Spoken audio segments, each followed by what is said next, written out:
Welcome to the Painter Marketing Mastermind podcast, a show created to help painting company owners build a thriving painting business that does well over $1 million in annual revenue. I'm your host, Brandon Pierpont, founder of Painter Marketing Pros and creator of the popular PCA educational series Learn, Do, Grow, Marketing for Painters.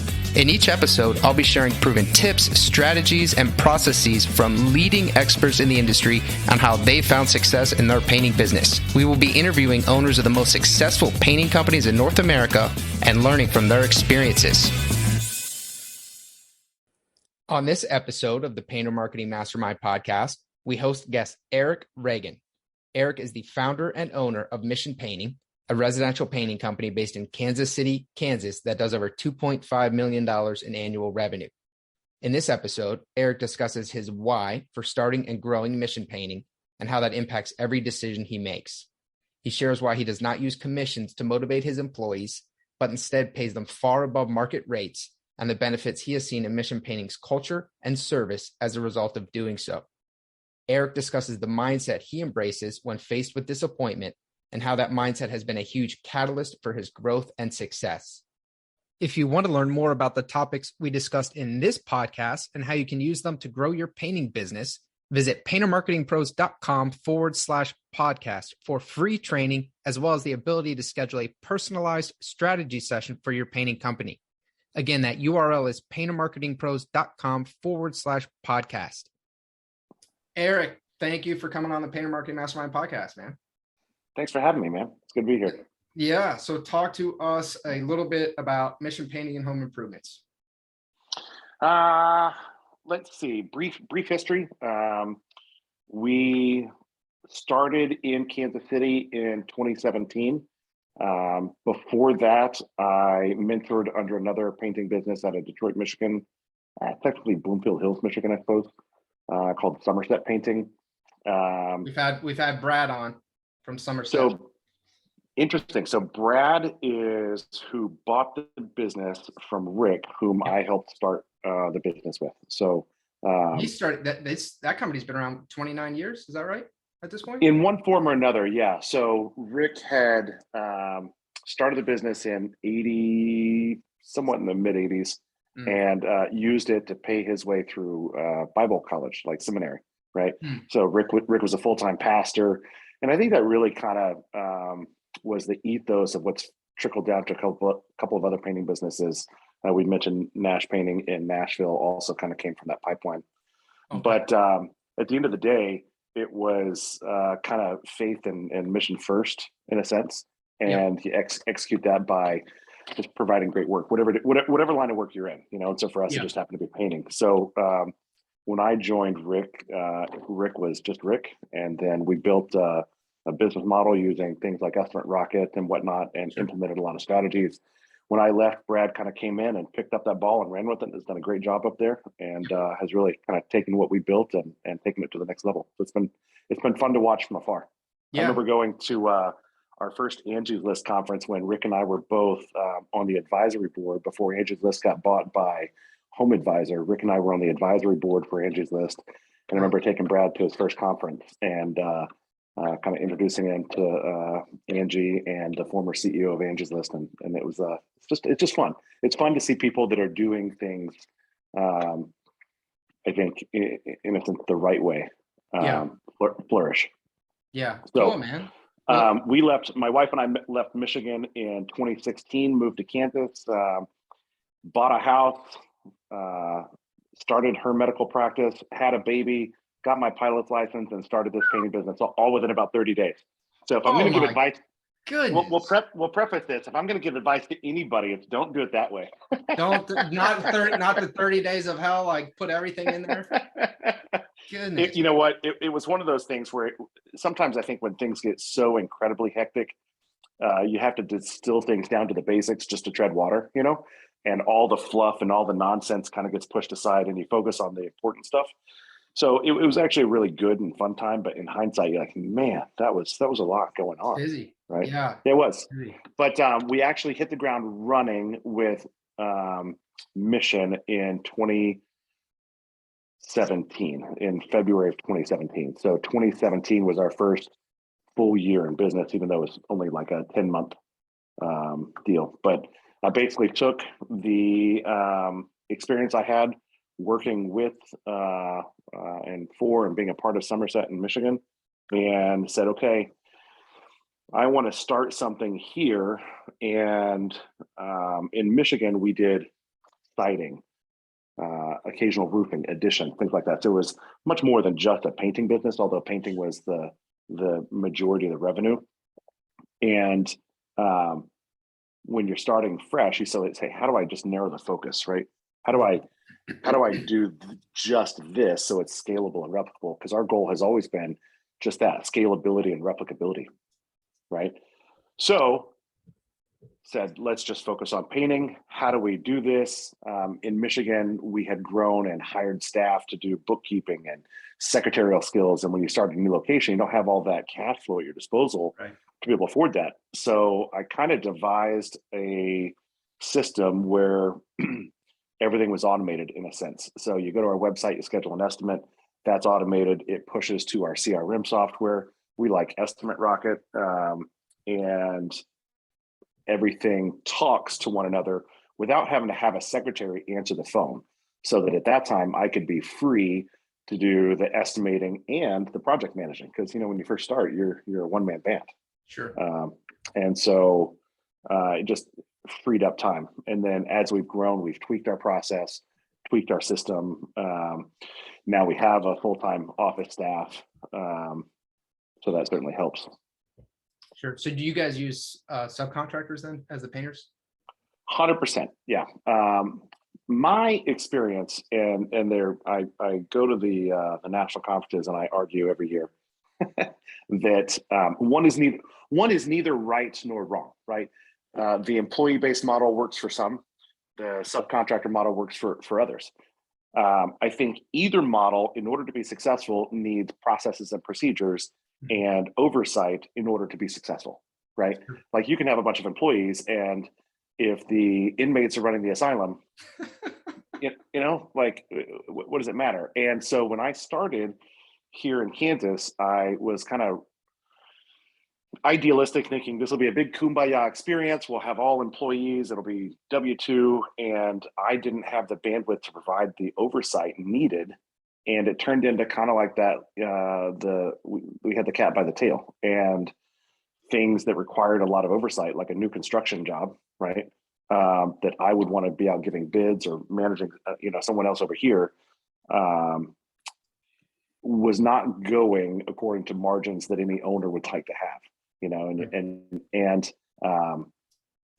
when people are working by the hour, I have found what's more important to them is getting their hours, not making sure that a job is profitable for the ownership, no matter what sort of profit sharing there is or anything like that. Bonusing structure, you can get as creative as you want, but at the end of the day, I think there's still a stark contrast between paying someone a fixed amount for something and then the motivation is on them, right? So in our case, we pay, subcontractor A fixed amount to do this job. They know that's their budget. They work within the confines of that budget. And typically, our model is smaller subcontractors. So it'd be a sub that is its own business entity of 3 to 4 painters, where the owner operator is a working painter, not someone trying to run 3 crews or 2 crews or whatever themselves. Because that's our job, Right.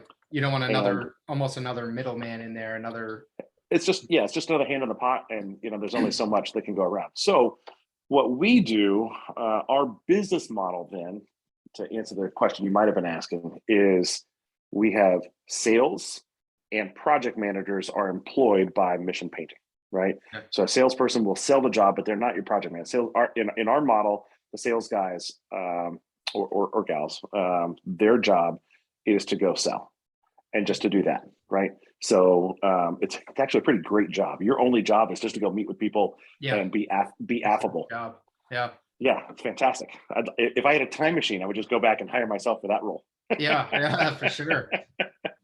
And crush all day, just crush. Yeah. The project manager role is the higher paying job in our company, but it's also the harder job, because their job is to be, their role and responsibility is to be on every job site every day. We use another software called Builder Trend, which a lot of general contractors use to communicate with both internal users and external users. What I mean is they are on site every day entering a daily log, and that daily log is either shareable with external users, the homeowners or subcontractors, or internal other project managers or salespeople. We all get notifications so we can see, hey, this is where this job is, this is where this job. So every day emails are just flooded with job updates. So everybody knows what's going on at all times, right? Yeah. And we also get, it's also an app. So you get the little notification on your phone. Yeah. So you can just glance and go, okay, cool. That's where Mrs. Jones is. All right, that's where Mrs. Jones is. Yeah, right. So it makes things nice from a managerial perspective, because you can just glance and see where things are. And there's a dashboard and all that, like any of these online programs. But it's pretty user friendly. So in short, our business model is sales and office and quality control, right? Yeah. Because that harkens back to what I was saying before, is now we don't have the cat by the tail, but rather we are driving quality and inspecting. If you're a baseball fan, you would know the name Ewing Kauffman, because Kauffman Stadium is where the Kansas City Royals play. Ewing Kauffman was a big pharmaceutical person here in Kansas City. He's long since passed away, but he had a saying that we have kind of incorporated into our DNA, and that is, people don't do what you expect, people do what you inspect. And that is the bones of our business, is daily inspections. Because without that, you hate to be overly negative or talking poorly about people, and it's not from that context. It's just a different mindset when your job is to always be looking at quality control versus your job is to be the one doing the work. Even on the line of the best restaurants in the world, you have the chef or someone who's functioning as an expediter. That's the one who's looking at the plate that the person in the kitchen made, right? And they might be the best, French food saute person in the world, and they're plating something and it still goes to the expediter. They look at it, run their, wet napkin across the plate, do a quick check on it before it goes out. So that's kind of what our PM's job is. That communication, and also coaching and counseling of the crews, because our project managers tend to have 20 plus years experience in a variety of painting industry roles, whether it's commercial industry foremen or project managers or whatnot, but they are what makes this business run. So how do you set up, it's interesting, you're paying the project manager, they're ultimately making more money than the sales staff. So how do you compensate those roles? And then how do you work out your arrangements with the subcontractors with the payment? That's a great question. So I'll answer the first question. How do we compensate? We compensate on a base salary without much bonus or commission. I am part of a CEO and peer advisory group called C12. C, the letter C, stands for Christian, 12 people in our advisory group. And the idea is that we're meeting once a month for one full day, turning electronic devices off and opening our books to one another. And I'm the little guy in the room. We do between 2 and 3 million a year. And there are a couple of CEOs in the room that have $700-800 million annual revenues. Right. Yeah, right. Big hitters here in Kansas City, but we all have one focus, and that's running our businesses for a better purpose. So that purpose in our mindset is that this is not mission painting is not my business. It's the Father's business, and it's just my job to run it in a way that's honoring to my dad. Right. Mm-hmm. So we had a discussion in a C12 meeting a while back about sales compensation plans and individual quotas and things like that. And the common thought is quotas drive sales and bonuses drive behavior, and if it, all this kind of stuff, and individuals, and you want to hire, stone cold killers or assassins to go out and just sell, right? Killers, yeah, the sales killers. Yeah, right. Stone cold killers, and part of me loves that because I'm competitive by nature. I was an athlete, and you put a goal in front of me, and I'm gonna crush it. Just get out of the way, right? I'm coming. Don't try and sell a job next to me trying to sell a job. You're not gonna win. Okay. But that's also not necessarily healthy, right? It's also not necessarily what's best for the client or the customer or your teammates or whatever. So there's a saying, all boats rise with the tide, right? So we had a long discussion, and one of the guys in our room, who's a third generation business owner, multinational business, they have 80% of the market share in their business segment globally, right? Wow. So yeah, he speaks with a place of authority Sure. on what he's talking about, and he said, "No, we did away with all sales quotas. Everybody is working towards a common goal, and we have goals, but we don't have individual or company sales quotas.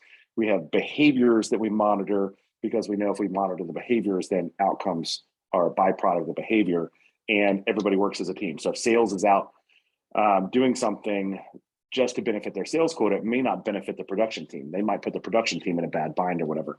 Sure. And so it opened up this unforeseen, like 3 or 4 hour dialogue that we just went down this rabbit hole talking. And I walked away from that thinking, you know what? I think there's a lot of point and merit to that. And I think we've all seen a salesperson that can be stressed out or whatnot because it's the end of the month and they're trying to meet their quota, or they it's obvious that they're gunning for the sale and not the relationship. Sure. So I really didn't want that for our business, right? If you build a business that says, "Hey, I'm supposed to honor something that was given to me," and create a generational legacy with it, that's probably not the best way to go about it. So we basically pay all of our staff, production managers and salespeople, a little bit more than what would be the going rate in the industry for doing a great job with bonus, and that just becomes their new base. And then we create an environment here where everybody is on the bus, everybody's on the team, everybody has the same vision and goals for what our business is, which all ties into our mission. And we have seen that the fruit pays off from that because it's not about the individual, it's about the business in general. And does that make sense? It does. And you're finding, so you're basically paying them as though they've already succeeded in meeting other the way that other companies tend to structure it. Are you finding that that's working? Have you run into any Tremendously. maybe it wasn't working? Tremendously, it's working. Everyone, we've got a dashboard. Estimate Rocket provides a really easy to use dashboard for metrics, right? So a salesperson can see their close ratio. They can see what they sold last month, last year, last quarter, whatever. And not just a salesperson, like the project manager can see it. And we have weekly meetings and we talk about where we are. And I think when you hire A players, right? A players hire A players, B players hire C players, right? So when A players hire A players, they also attract other A players. And those are the people that don't need to be told what to do. They know what to do. And so if you're already paying someone at that level, you're attracting the best talent. If you're attracting the best talent and you try and grow and mature that talent and give them a reputation to live up to, as Dale Carnegie would say, I think it's one of those situations where you kind of can not necessarily sit back and watch, but at the same time, you can maybe take a step back and watch your team just go out and execute what's in front of them. But at the end of the day, I think that's all revolved around hiring the right people. You can't bring a C player on and expect them to, meet those same metrics or whatever. Sure. To dovetail into that, how do we bring our people? I think was the question you were going to ask. Yeah. Where do you find them? How do you vet them? Sure. Not to be overly, kumbaya-ish, but I sincerely pray I when it's time to hire someone, I pray that someone would be introduced to us, and I am batting 1,000 on that. Wow. And it sounds like, well, it can't be that simple, and actually, it really is. And it's one of those things where it may not be. We have had instances, and this is the same true for subcontractors as well. I'll show you a neat story. So we were a little bit low on subcontractors, and so I was a little stressed out about it. Project manager at the time brought it to me and said, "Hey, I'm really nervous. We don't have enough people to do the work that we need to get done." And I said, "Okay, well, let's just pray right here by the truck. Heavenly Father, this is your business. We trust this is your business. We need workers. So if you really want us to execute what's given before us, then we need you to provide the workers for this type of deal, right?" Yeah. No different than if your dad is in the room next door and go, "Hey, Dad, you give us all this work, but I need help getting people to do this." Sure. So that was at 1 or 2 p.m. On whatever day it was. The next morning, I woke up at around 6:30 or 7, and I had a voicemail from 6 a.m. Hand of God, I had a voicemail from 6 a.m. from this painter who spoke with a Hispanic accent. They basically said, "Hello, my name is so and so. I own Heaven's Glory Painting. I'm a pastor, and I have painters that work for me as my side business. I was wondering if you needed workers. I felt like I needed to call you." Have you ever gotten a phone call from God? You can say, "Yes, I have." I was like, and so I'll call my project manager at the time. I was like, "Hey, there's a guy I need you to interview." Man. And he was like, "Serious?" And I was like, yeah. It's just, so it's kind of one of those things. And I am far from being a model of, certainly not religion or, even if somebody would look at me and be like, "Oh, you did this wrong, you did that wrong, you did this wrong." Yeah, I'm like, yes, on the regular, a huge work in progress. But what I do try and say is, hey, but I do recognize that this is something bigger. What we're doing here, our business is something bigger, and I try to honor that in all the decisions we make regarding this, and both personally and professionally. So another side benefit of paying the project managers kind of what they would be if they were executing X amount of work and hitting X amount of margins is they are no longer stressed out about the individual job. So if we have a job where we make 10%, right, which for us is horrible. If we make 10% profit, and that's just on the job, that's after labor material on a specific job, and it's not overhead. If that was tied to their bonus, then that just creates a unnecessary stressful environment, especially when you're head down, focused on just what's in front of you, of the next few jobs that are in front of you, right? Like a batter worrying about his batting average, it just doesn't make any sense. Don't worry about that.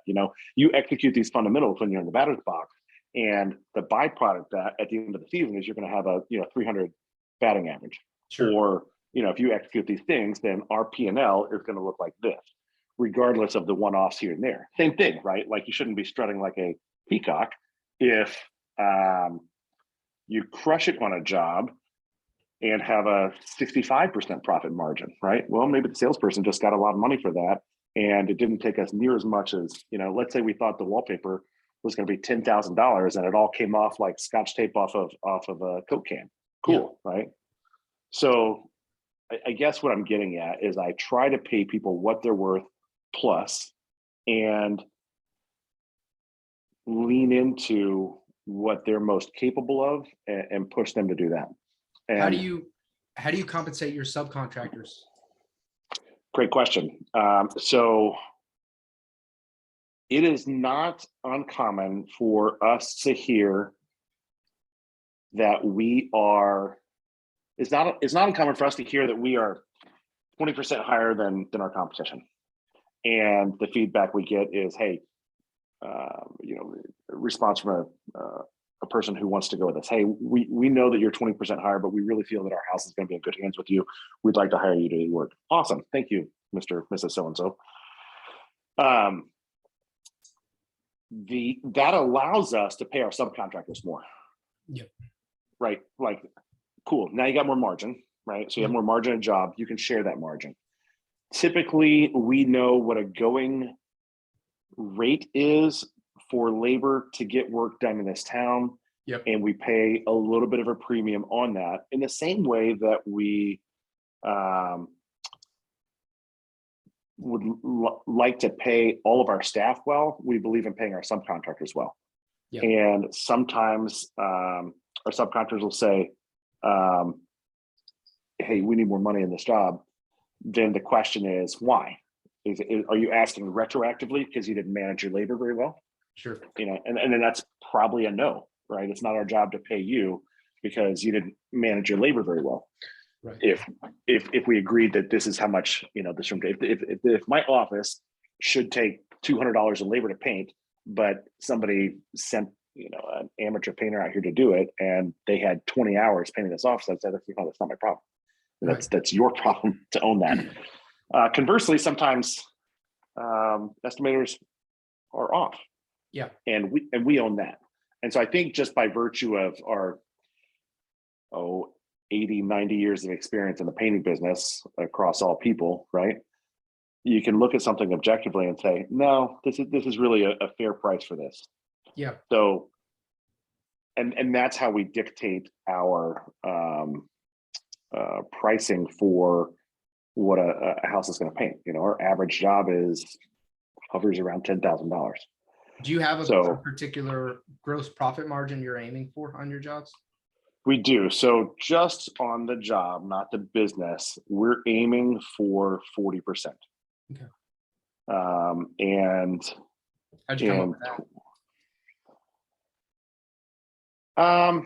Pushing you, Eric, to just keep diving in. Yeah. No. That's a good question. So it's not quite the magic 8 ball of how we came up with that, but I think it's one of those kind of time in the business of seeing, hey, this is what's realistic expect that you can make on a job if you are this type of business that can sell quality over price, right? And if we sell value over price, then we know that we can sell a job for X premium over. Now you have to deliver on that, of course, right? You can't just the sizzle can't be better than the spice, as they say. So if then you can deliver on that and get X amount of price, knowing what labor should be to get that done, it's kind of like a math equation that solves itself. So to ask your question, how do you say 40%? Well, you say, well, that's just kind of what it ends up being. Sure. And at that point, we can have a viable business model. Sure. Right. At that point, I can pay a salesperson, I can pay a project manager if we do X amount of jobs per year. Right. And so basically my thought process is one salesperson can sell $1.5 million to $2.5 million a year. And that should be able to employ 1 to 2 project managers. We're on the upper end of that. So right now we're looking at our next salesperson hire. We had someone identified, but as things go, sometimes they don't always work, right? Sure. So if anyone in the Kansas City area is listening, we are in the market for another salesperson. Yeah, nice, man. Shameless plug, right? And you pay well. You pay above market. Significantly above market. Yeah. So I want to dive in. You're obviously a man of faith, and you've placed this business largely in God's hands, and that's come back and benefited you. I want to talk about the reason behind your name and why you exist. Oh, thanks for asking. So mission painting, I'm a former Marine. And so a lot of people might think that mission painting is like mission barbecue or mission this or whatever. And you have the American flag colors, and that's not it. There's also Mission, Kansas, which is a nice town in the Kansas City metro. And so they think that we're based out of Mission, Kansas, and that's also not it. But those are just assumptions if you're from around here. Mission painting exists because our mission is to help widows and orphans. The Bible says true religion is this, to help widows and orphans and those in need, right? So it just kind of seemed real logical to me to say, hey, this isn't my business. This is the Father's business. Our mission is to make an impact. So our mission statement is very simple. It's to love others and serve our neighbors. Love others by providing a great paint job so that we can serve our neighborhood by helping widows and orphans, right? Love others, serve your neighbors. Real simple. And so every team meeting we have is looked at through that lens. All of our objectives, all of our KPIs, our key performance indicators, the lessons we learn, right? I've got I call this the Bob behind me. Every business should have a giant dry erase board. I don't care if you're a car wash or Google, you should have a giant dry erase board to brainstorm on. Yeah. So we call it the Bob for the big A whiteboard, BAWB. Nice.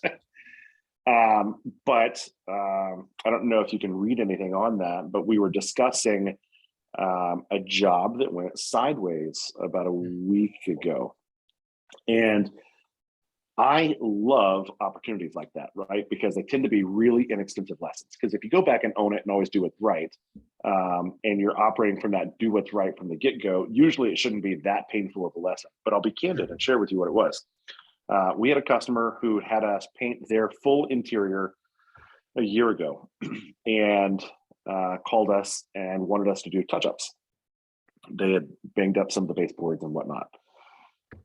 The salesperson goes out and says, okay, well, our minimum is $500. She says, yeah, that's fine. And then says to the project manager, hey, we need to do touch-ups.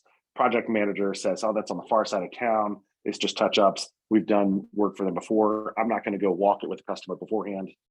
And shows up the next day, customer's already out of town, left us the keys, right? We have trust and rapport. We've done a full interior for them. We're like a trusted relative at this point. Well, we spent 3 days there with 3 people doing touch-ups. Whoa. What happened? That's exactly right. What happened? That's what I was looking at. As I'm looking at the daily logs, I was like, wow, that's a lot of touch-ups. And so I'm already kind of on this, but I didn't see any change orders go to the client. And I'm thinking, I don't know that this is going to go great. And maybe he's talked to her, project manager, has talked to her client and told her what's going on. And anyway, at the end of the long weekend, on Monday of last week, we sent the bill for $4,300. I was like,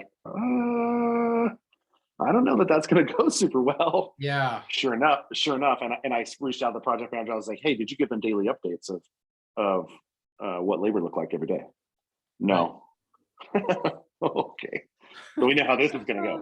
Everybody already knows how this story ends. Yeah. So the customer sends back an email just beside herself of like, how could we go from here to here? What happened? Furthermore, not everything that I was wanting to be done was done. And what I'm getting at is we did an after action. Basically, what we ended up doing was going back to the customer saying, you know what, you're so right. This is totally our fault. We didn't communicate what we were doing and align that with what you wanted done. Tell you what, just pay us the $500 minimum. Don't worry about anything else. We value your trust and your relationship more than any margin on the job. So that cost us $1,500. I think on the job, because I had maybe $300 or $400 in material and probably, I don't know, $1,500 or something like that in labor. Yeah. Okay. So you say, all right, I basically I would have been better off walking up to this lady and writing her a check for $1,500, handing it to her and just walking away. However, the lesson learned was fantastic. The first thing we talked about in this lesson was, did we love her, right? In what we did. And in our context, right, love is a verb, right? Did we honor her? Did we respect her? Did we show kindness to her? Did we understand what her needs were and execute those? Did we treat her checkbook as if it were our checkbook? And we didn't. We didn't do any of those things. And so we came up with, using our Bob here, a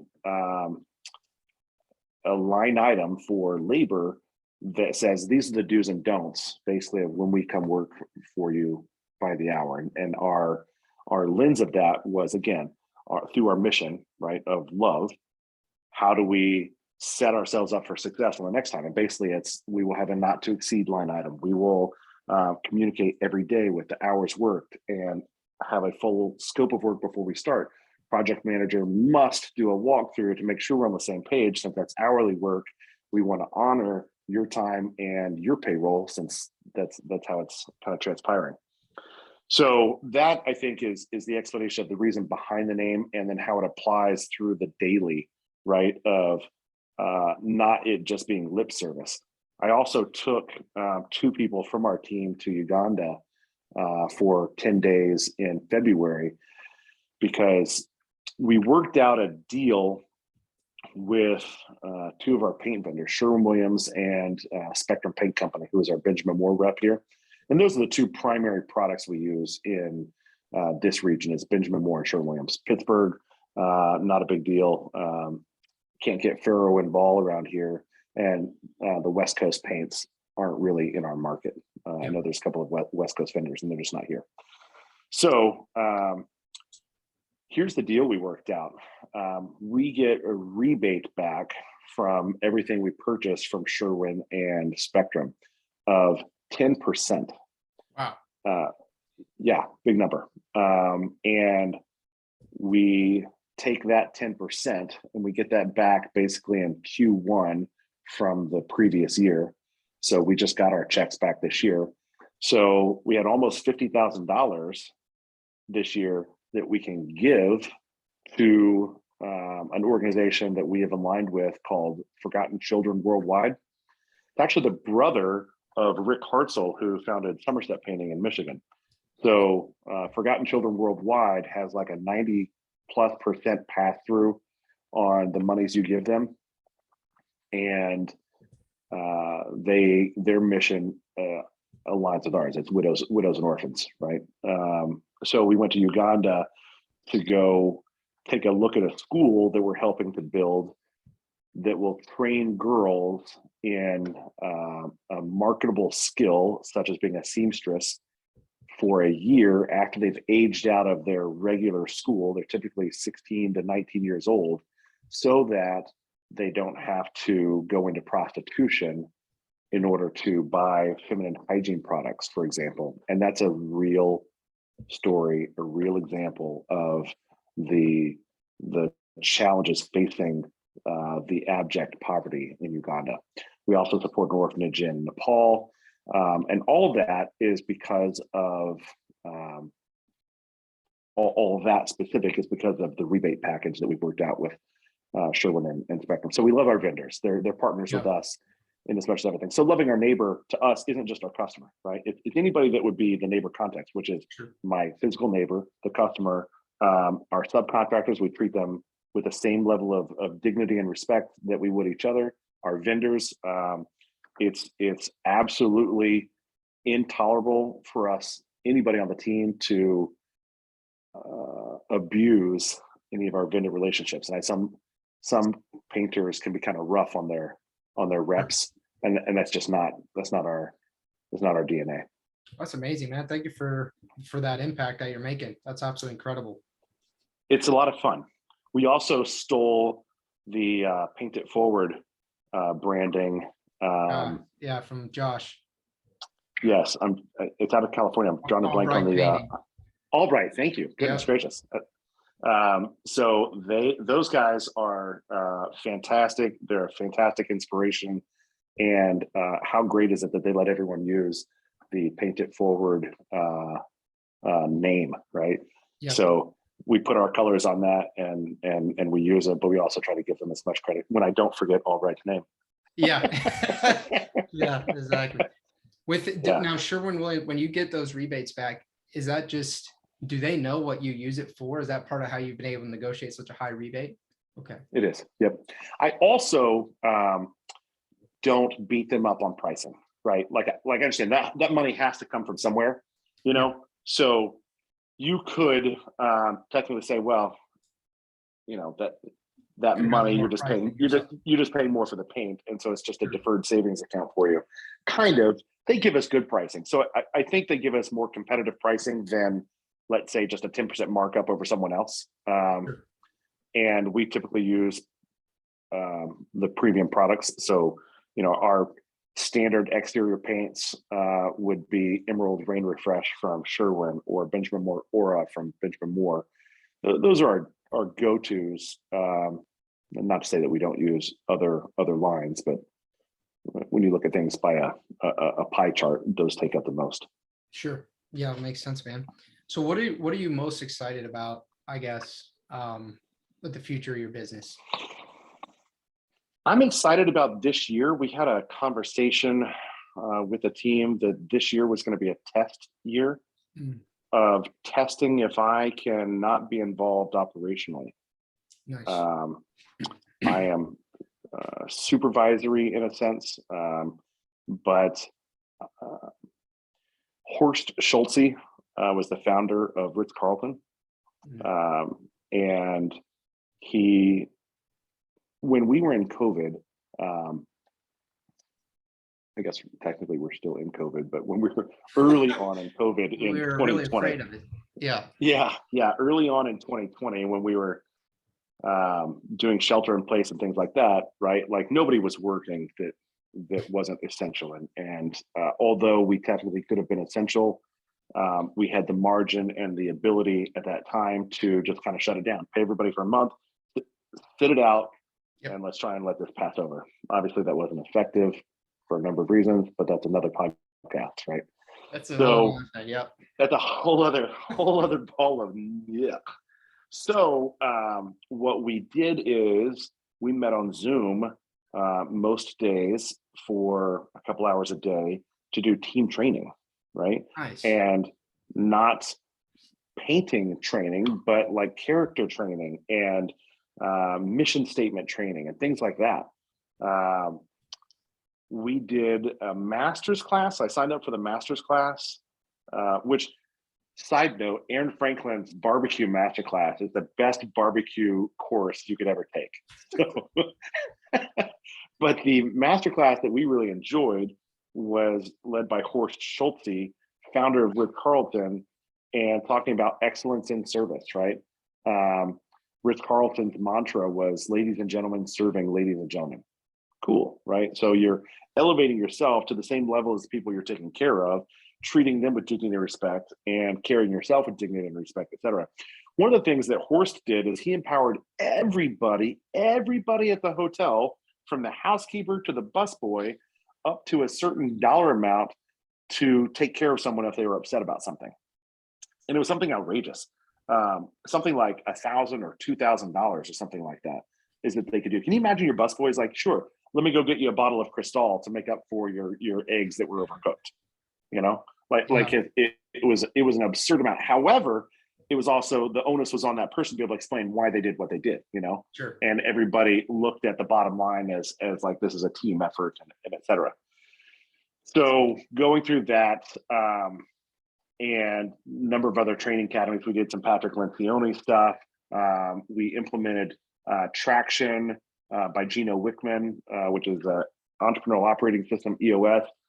Sidebar for any small business owner who wants to grow, look into EOS and Traction by Gino Wickman. It is the fundamentals for how to set up your business for growth down the road. Yep.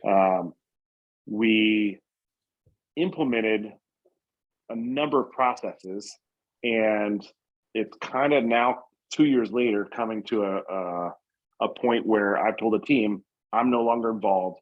You can make whatever decisions you need to make. There is no dollar amount that you can't do to make something right.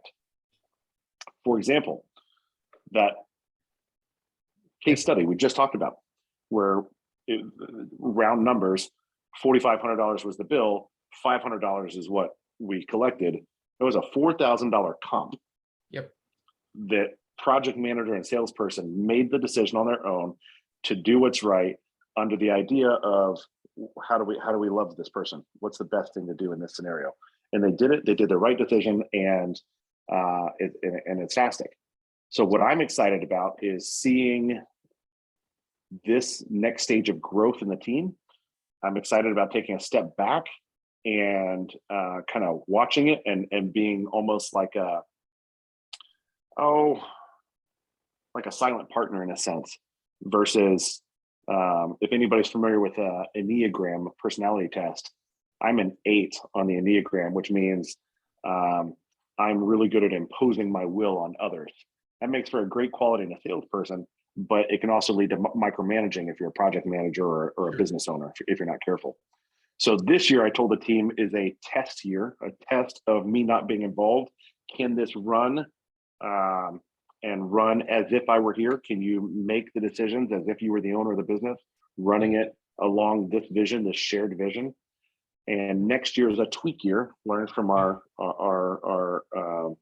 ups and downs. And 2024 is an expansion year. Nice. So we'll see. The goal, like I said in the beginning, we try to be very Steve and Covey, 7 Habits of Highly Effective People, beginning with the end in mind. Right. Where I would like to see a growth model for this business where we have several locations that are all operating the same. As we grow, we can scale, we can have some shared costs. And I think that's fairly feasible. But there's a couple little tweaks that we need to make first, and I think we'll be good to go. Sure. I'm not. Oh, go ahead. I'm not a huge fan of the franchise model. I don't oppose it, and I don't think just because you're a franchise you're bad, or just because you're not a franchise you're good. That's kind of like the subcontractor employee model. I think it depends on how you run either one. But we're looking forward to how to solve that next problem. How do we grow, and do we use someone else's capital like a franchise, and then franchise it kind of like a Chick-fil-A does, where there's ultimate consistency across locations, or I think there are examples of franchises in our industry, without naming names, that don't do that very well, that just collect a franchise fee and offer training or offer resources, but don't enforce the culture of excellence. Yeah, kind of makes it hit or miss for those franchise. Exactly, makes it hit or miss. It becomes reliant on whether or not the franchisee wants it, or wants to be worth buying in, versus I think kind of driving that ball to the end zone. And the end zone is an excellent product, an excellent reputation. Yeah. So Eric, it seems like one of the things that you're really good at as a business owner and entrepreneur is taking situations that are less than ideal, we'll say, like COVID, or this situation with this customer that you ended up taking a pretty big cash hit on, and turning them into a positive.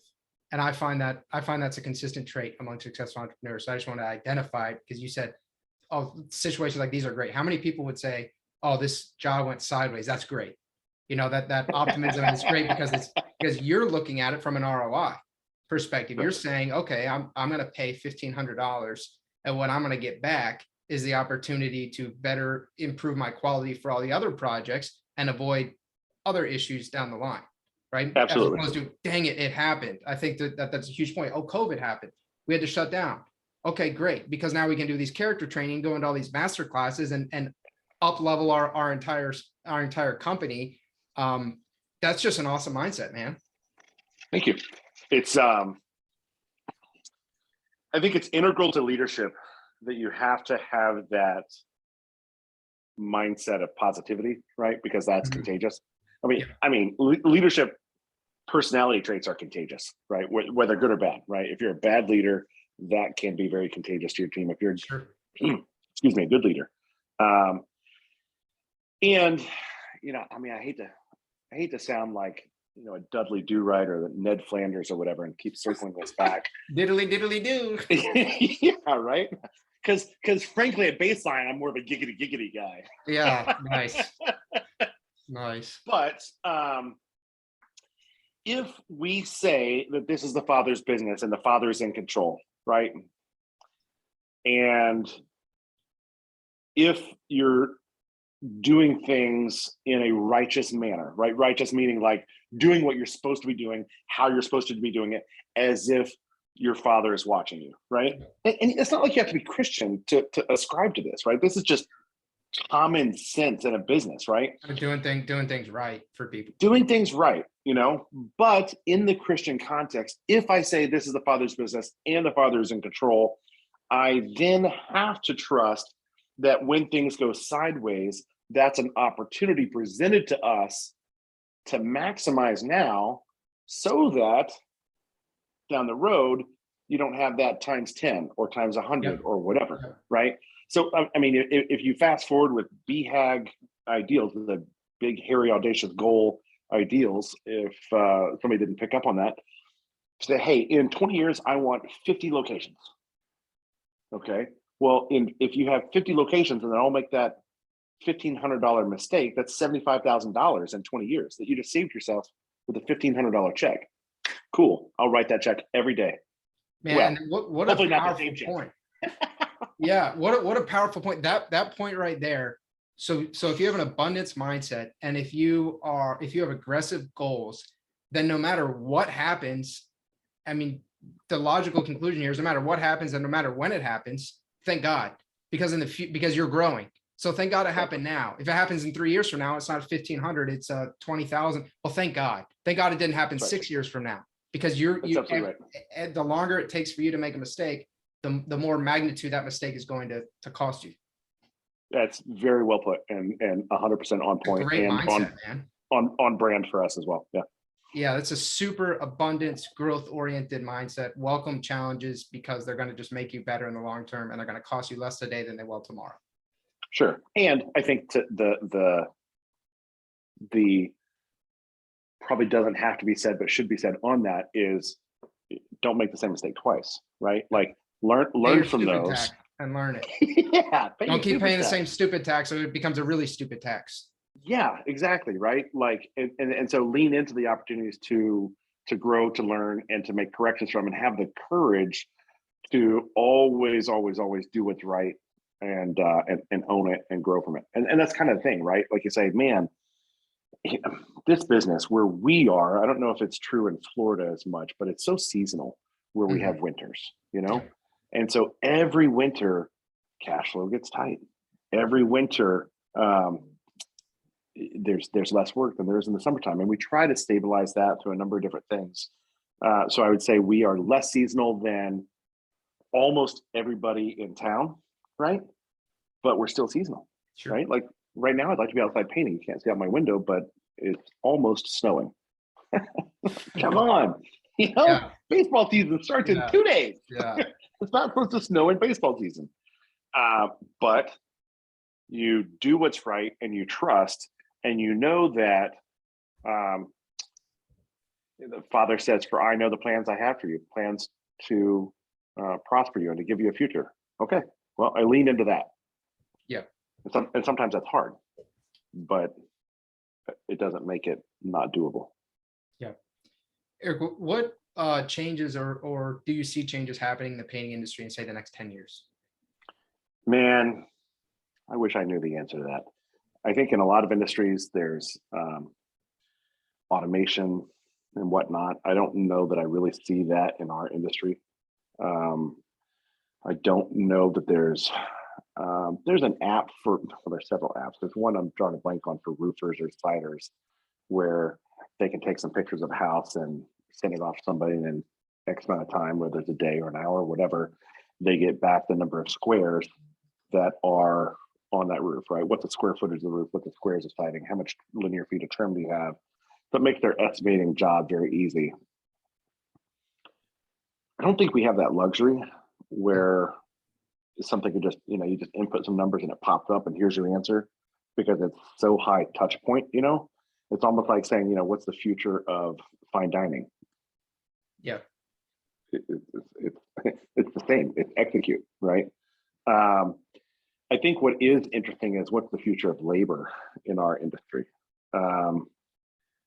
Every painter that works for us is a 1099, and also I think without exception, at this time is a first generation worker here, right? And I don't see that trend changing in this country. I might raise some eyebrows when I say this, but in this country, if you are a 35-year-old or 40-year-old painter, right? Meaning not a business owner, right? You have a paintbrush and a roller and a ladder, and you've been painting for 25 years or whatever. And you come to me to say, hey, I'd like to work for you as a painter.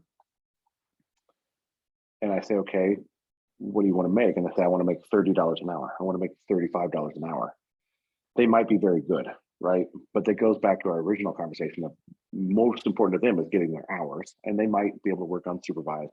Nothing against that or whatever. But in our experience,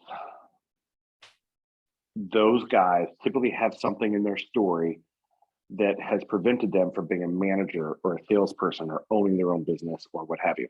There's exceptions. There's certainly exceptions.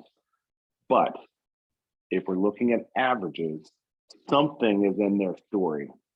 Whereas a first generation coming here did not have those same opportunities to go to college or to become a business owner or whatever. And they are out here working like a devil, 12-hour days, 6.5 days a week, smiling, happy to have the work, excited to learn new things, to put another feather in their cap of a skill set, et cetera. And have worked very well for us in our co-branding. Most of our subcontractors profess a Spanish version of our same faith, right? They're either devout Catholics or are evangelical Christians from Honduras or what have you. And so I think there's a lot of alignment there with that. I can't doubt that there's probably some answered prayers with that. But what I'm circling back to is in the future, in 10 years, immigration's been crazy, and it's a hot topic of discussion. And I don't have a particular opinion of immigration other than to love my neighbor, and we pay everyone by the books, right? We pay business to business. They have to have a tax ID. They have to have their workers' comp and insurance and all these things, right? So everything is all above board when I'm talking about these first generation people coming here, and sometimes that's hard to find. But you don't know what the accessibility to a labor pool is going to look like. And so if accessibility to a labor pool is very hard, that means pricing is going to be much higher. And I don't know what the market will be able to take as far as no one's going to paint or pay $2,500 to have their bedroom painted. Yeah. If it's just a standard, 12 by 12 bedroom, right? It just doesn't make any sense. Well, in today's dollars, right? Let's use today's dollars. I don't know what 10 years from now, let's hope $2,500 is not a trivial amount in 10 years. Let's hope it's not. We're not going to McDonald's in a year and paying that. Yeah, we'll hope not. That's right. No Zimbabwe inflation. So the future, I think, relies on us. It's incumbent on us. It's imperative for us to treat those that work with us and for us and have shared visions and dreams like you could lose them tomorrow, and to do whatever it takes to keep those people close, right? There are people that view subcontractors as just a turnstile, right? Sure. Like, okay, there's like as if there's infinite workers out there, and there's not, right? There's just not. That's a good point. So I think that's probably my biggest foresight or whatever looking forward. Sure. Yeah, appreciate you sharing that. I don't think products are going to change that much. Right. It's like you're going to invent a better mousetrap. I mean, it's paint. The Rain-X was a cool thing. Not Rain-X, Rain Refresh in emerald paint. Do you guys use that down there? Yeah, we use it here. We get a lot of hurricanes and summer. There's a whole lot of rain and storms. Sure. Yeah. So that's a neat product where it creates some self-washability on the exterior of a home. But again, and if I had the answer to that, maybe we'd be in a different industry. Yeah. Oh yeah, for sure. No, for sure. There's your $800 million company you're talking about. That's right. That's right. Yeah. Do you have any other advice, Eric? This has been incredibly insightful. Really appreciate your time. Do you have any other advice that you would like to pass on to other owners? You had a couple of questions or talking points that we'd, missed, those marketing questions and things like that.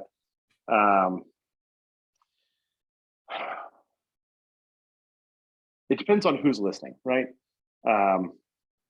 Who is your average listener? Is it somebody that's just starting out, that's trying to figure out their way, or is it? We have a lot in the, say, 250 to 750, and then we have some listeners that are really more in the 2, 3, 4 million. So I think the majority of them are probably under $1 million. The majority of our listeners. Right.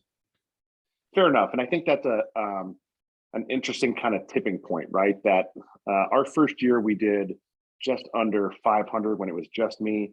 Next year we did right at $1 million when it was mostly just me, but I had no life, Mm-hmm. So I think some pitfalls to watch out for, right? If you're married and you have a family, make sure they come first. Sometimes you have to sacrifice that firstness in a sense for the short term, so that the long term you can say, but that needs to be clear dialogue at home. Yep. Say, hey, family, this isn't forever. This isn't forever, right? These are the goalposts that I need to get to, and then I'm going to be home more. Right. Rick Hartzell in Michigan taught me a great lesson. You solve a problem with a person, right? So if you have a problem, hire someone to address that if you have the bandwidth to do it. There are things that I hate doing.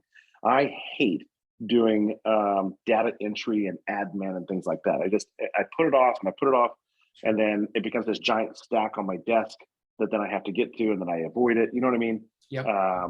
So what did I do? I hired an office person to do that. So now it's just done every day. Same thing with taxes or whatever. Solve a problem with a person. Don't be focused on growth as the immediate obsession, whatever. Growth is a byproduct of behavioral patterns, right? Do what you're supposed to do, make wise decisions, and growth will be a byproduct. If you just started in business in year one and you did 250, cool. Now you have a baseline of where you should probably be able to grow from, but it is inherent and it's built in organically that you will grow if you do a great job on that 250 in sales. Now you have 250, let's say it's at an average of 5,000. That's 50 jobs you did that we're all happy. That's 50 people talking about the work you did. That will lead to more work. So if at baseline, if you do the same marketing, then you're going to grow by X percent, whether that's 10% or 20%, as long as the outside market factors aren't changing things too much, like a pandemic year or a recession, whatever, you're going to grow. So I think it's just kind of like be patient and be trusting in the brand that you're building, and always go back to your brand. Do everything through that filter, whatever your brand is. If your brand is price, then do that, right? And do that and do it well and do it through price, and don't let anybody beat you on price. If your brand is value, do it on value. If your brand is, whatever, do it through that lens. Treat everybody that works for you like you want them to be around for the long term. Yeah. Whether that's in pay or in respect or in ensuring that you are leading by example by work-life balance, and that your team is also having the same work-life balance. That's a problem with our team sometimes, is guys are so dedicated to their job, they're sacrificing some family time. And it's incumbent on me to say, hey, look, turn off your phone at a certain time. Don't send work emails, don't respond to work emails, and make sure that your family is getting the attention. Because if we don't have it at home, it really makes it hard to have it at work. Sure. Yeah. So I think those are some things that I would try to stress on. Don't get caught up in have a good sniffer, right? Try to sniff out the BS when someone's trying to sell you something about the latest, greatest marketing technique or strategy, or the snake oil that can be search engine optimization and all that, right? First focus on your brand and your reputation, because if you have a perfect Google rating, that will help your SEO more than somebody saying they can put you at the top of Google, because that's just not going to happen. You're never going to be at the top of Google if you have a 4.2 rating, right? Just forget about it. So I think those are things that I would harp on. Well, Eric, really appreciate your time. This was incredible, man. Thanks for coming on. Definitely a unique perspective. And I haven't talked with many people, potentially any people, who have gotten a call from God. So that was pretty cool, man. That's a cool story. It was a pastor, but I think he was probably answering the same phone call I was. Yeah, amazing, man. Amazing. Cool. Thanks so much for your time. Hey, I appreciate your time. If you want to learn more about the topics we discussed in this podcast and how you can use them to grow your painting business, visit paintermarketingpros.com/podcast for free training, as well as the ability to schedule a personalized strategy session for your painting company. Again, that URL is paintermarketingpros.com/podcast. Hey there, painting company owners. If you enjoyed today's episode, make sure you go ahead and hit that subscribe button. Give us your feedback. Let us know how we did. And also, if you're interested in taking your painting business to the next level, make sure you visit the Painter Marketing Pros website at paintermarketingpros.com to learn more about our services. You can also reach out to me directly by emailing me at brandon@paintermarketingpros.com, and I can give you personalized advice on growing your painting business. Until next time, keep growing.